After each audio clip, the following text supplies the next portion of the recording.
Hello అండి, నమస్తే, welcome to Adireddy రుచులు. ఇదిగోండి, ఇది 2 టీ స్పూన్స్ ఆఫ్ రాగి పిండి, మన సెకండ్ రెసిపీ. దీంట్లో ఒక 2 టీ స్పూన్స్ ఇద్దరికి వస్తుంది, చాలా పల్చగా నీట్గా వస్తుంది. దీంట్లో వాటర్ పోసేస్తున్నాను నిండుగా. దీన్ని ఎప్పుడు కూడా డైరెక్ట్ వేడి నీళ్ళల్లో వేస్తే మనకి ప్రాబ్లం అవుతుంది. ఇట్లా నీళ్ళల్లో కలుపుకొని ఉండలు లేకుండా కలుపుకున్న తర్వాత వేడి చేస్తే మనకి చిక్కగా అవుతుంది. దీన్ని నేను పోసేస్తున్నా గిన్నెలోకి. ఇంకా వాటర్ కూడా యాడ్ చేస్తున్నా.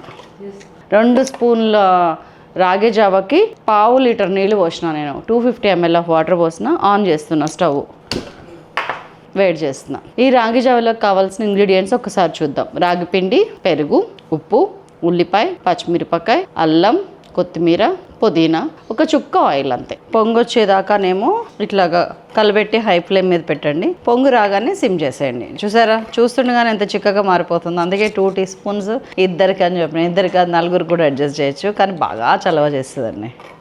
సిమ్ చేసేస్తున్నా నేను, దగ్గర పడిపోతుంది.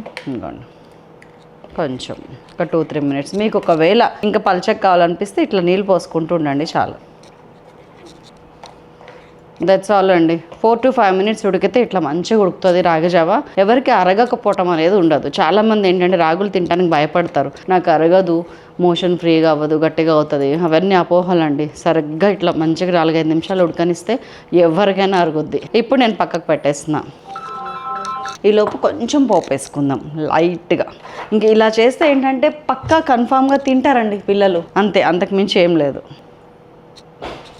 ఒక 1/2 టీ స్పూన్ ఆయిల్ కాగింది. ఇదిగోండి, 1/2 టీ స్పూన్ జీలకర్ర వేస్తున్నా. కొంచెమే కదా, ఎక్కడో ఒక దగ్గర తగిలితే తప్ప ప్రతి దగ్గర తగిలితే టేస్ట్ ఉండదు. మనం ఇక్కడ దీనిలో కావాలని పోపేసేది ఎందుకంటే టేస్ట్ కోసమో దేనికోసమో కాదు, అరగటం అని చెప్పాను కదా ఒకటి, దానికోసం. జీలకర్ర ఒకటి, ఇంగువ ఒకటి, లేకపోతే రాగి పిండి అంత ఈజీగా అందరికీ అరగదు. చాలా 80 మందికి అరుగుద్ది, 20 మంది సఫర్ అవుతారు. అందుకని కొంచెం ఒక 1/8 టీ స్పూన్ ఇంగు వేసుకోండి. ఇంకా ఇంగు వేస్తే అరగకపోవటం అనేది ఉండదండి. చక్క వెంటనే తేన్పులు వస్తాయి. పప్పుల్లో వాటిలో ఇంగువ, పులుసుల్లో ఇంగువ ఎందుకు వేస్తారనుకుంటున్నారు? అరగటానికి.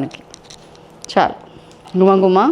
అండ్ దెన్ దాంట్లో ఈ అల్లం, చిన్న అల్లం తరుగు, వెరీ లిటిల్ పీస్. నేను ఇది కొలత ఎందుకు చెప్పలేకపోతున్నానంటే ఇంత కొంచెం కదా, అందుకు. పచ్చిమిరపకాయలు, పుదీనా, కొంచెం కొంచెం అన్నీ, కొత్తిమీర, అండ్ ఫైనల్లీ ఉల్లిగడ్డ. ఇది పెద్దగా ఉడకాల్సిన అవసరం 1% కూడా లేదు. జస్ట్ ఆ స్మెల్ కోసం అంతే. పక్కకు తీసేస్తున్నా వెంటనే, ఇమ్మీడియట్గా పెట్టేసా. చిక్కబడుతుంది చూసారా. ఇప్పుడు మీరు నీళ్ళు కలుపుకోండి మీకు కావాల్సినంత.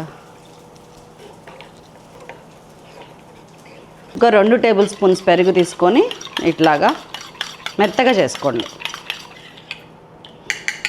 ఇది అయిందా, కట్టేసి జస్ట్ నీళ్ళు పోసాను కదా అని స్టవ్ అంటించా, అంతే, అవసరం లేదు. కట్టేసిన తర్వాత ఇప్పుడు పెరిగేసేసాను, కలుపుకున్నాను. కొద్దిగా ఒక 1/2 టీ స్పూన్ ఉప్పు వేస్తున్నాను, కలుపుకున్నాను. ఇక్కడ కూడా మీరు కన్సిస్టెన్సీని డిసైడ్ చేసుకోవచ్చు అండి. ఇంకా పల్చగా కావాలంటే పల్చగా చేసుకోవచ్చు, చిక్కగా కావాలంటే చిక్కగా, అది మీ ఇష్టం. మీ ఇంట్లో ఎవరు ఎలా తింటారు అనేది. మోడరేట్గా ఉంటే బాగుంటుంది, మరీ పల్చగా కాకుండా మరీ చిక్కగా కాకుండా. ఇదిగోండి, ఇందాక మనం చల్వ మజ్జిగ చేసాం చూసారా, దాన్ని కూడా ఇందులో వేసుకోవచ్చు. అయిపోయింది. అసలు ఇది అద్భుతమైన ఫుడ్ అండి.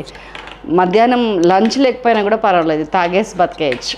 అంత టేస్టీగా ఉంటుంది, అంత చలవ చేస్తుంది, అంత నింపుగా ఉంటుంది కడుపులో. చలో, మన సెకండ్ రెసిపీ డన్. ఎంత మంచి హెల్తీ డ్రింక్ అంటే చెప్పలేను, కానీ చిన్నపిల్లలకు పెట్టేటప్పుడు ఇందులో పచ్చిమిరపకాయలు వేయకుండా చూసుకోండి, చాలు. ఇంకేమన్నీ మిగతా అన్నీ పర్వాలేదు.